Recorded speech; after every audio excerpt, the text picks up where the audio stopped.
My dear students, welcome to your master chem channel. कैसे हैं प्यारे बच्चों? Very good. तो आज मैं आईटी, जेई, नीट और फाउंडेशन के बच्चों के लिए केमिस्ट्री न्यूमेरिकल प्रॉब्लम लेकर आया हूं, जो कि आईटी इंट्रेंस एग्ज़ाम 1980 और 2010 में आ चुके हैं। तो उसके बारे में हम आपसे डिस्कशन करने जा रहे हैं। तो देखिए कैसे होता है प्यारे बच्चों। हाँ, तो प्यारे बच्चों, यहाँ पर क्वेश्चन है जो कि आईआईटी 1980 में इंट्रेंस एग्जाम में पूछा गया था। 1980 में क्वेश्चन आया हुआ है ये। The total number of electrons present in 18 ml यानी 18 ml of water, density of water 1 ग्राम पर मिलीलीटर। आंसर है आपका, चार ऑप्शन दिया है। 6.02 10 to the power 23, 6.02 10 to the power 22, 6.02 10 to the power 24, 6.02 10 to the power 25। तो देखो बच्चों, पहले तो अब ऑप्शन पर मत देखो, पहले आप क्वेश्चन देख लीजिए। डेंसिटी दिया है 1 ग्राम पर मिलीलीटर, यानी 1 मिलीलीटर में कितना वाटर है? 1 ग्राम। तो यहाँ पर वाटर आपको कितना दिया है? 18 ml, यानी 18 ml है। तो 18 ml में जब 1 ml में 1 ग्राम है तो 18 ml में 18 ग्राम वाटर होगा। और 18 ग्राम वाटर का मतलब मोलर मास ऑफ वाटर। अब मोलर मास 1 मोल के बराबर होता है। तो प्यारे बच्चों, 1 मोल हो गया ये।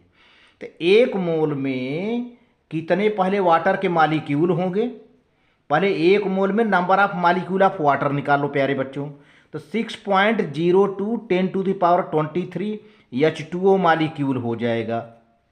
यानी 18 ml में, 18 ml कहिए चाहे 18 ग्राम कहिए, यहाँ पर 18 ml वाटर या 18 gram water contains 6.02 10 to the power 23 H2O molecules.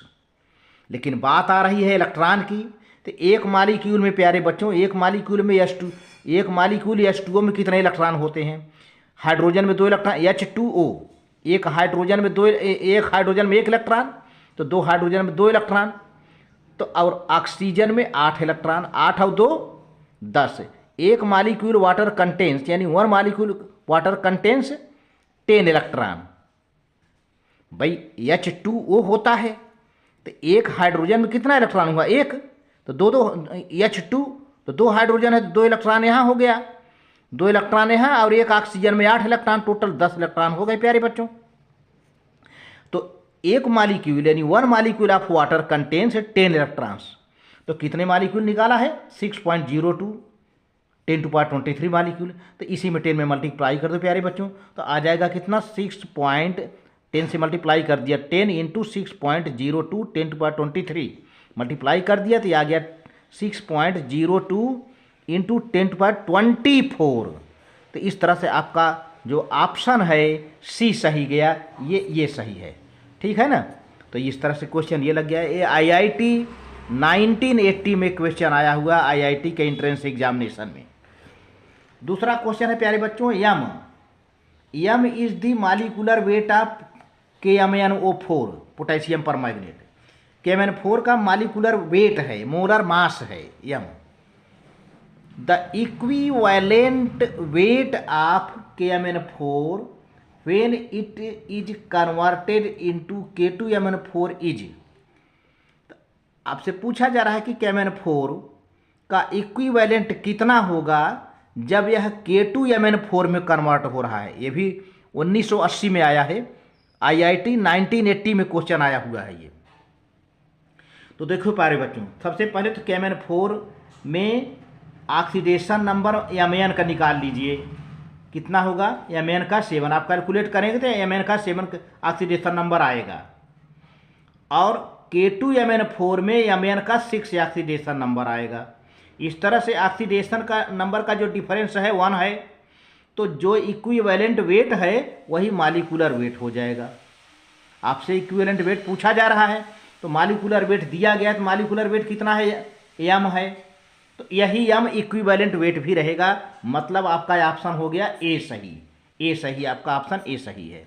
इस तरह से और भी क्वेश्चन है, देखते रहिए प्यारे बच्चों।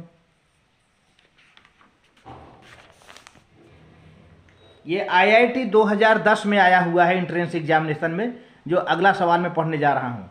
What is the normality of 1m solution of H3PO4?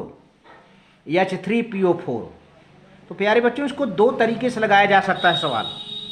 एक तो नंबर ऑफ रिप्लेसेबल हाइड्रोजन यहाँ पे 3 है, तो n की वैल्यू कितनी आई? 3। n की वैल्यू कितनी आई? 3। एक तो ऐसे निकाल लें, या तो फिर इक्विवेलेंट वेट निकाल लें, तो वो आपके लिए काफ़ी हार्ड पड़ेगा। तो मैं तो ये कहूँगा कि आप ऐसे ये H3 है, यानी N=3। बेसिसिटी, एसिड की बेसिसिटी होती है, बेसिसिटी कितनी हो गई? 3 हो गई, n की वैल्यू 3। तो एक फार्मूला होता है N/m =n, यानी नॉर्मलिटी अपान मोलारिटी =n। तो नॉर्मलिटी रखे रहो, मोलारिटी प्यारे बच्चों कितना दिया है? 1। अब n की वैल्यू कितनी आई है? 3। क्रॉस मल्टीप्लाई कर दो, n बराबर कितना आ जाएगा? 3, यानी 3n।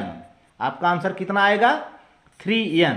तो आपका आंसर, आपका जो ऑप्शन सही है डी, ये आपका ऑप्शन सही है, 3n नॉर्मलिटी हो जाएगी। ये है। तो इस तरह से प्यारे बच्चों, वीडियो अच्छा लगे तो लाइक करके शेयर कर देना। Thank you very much.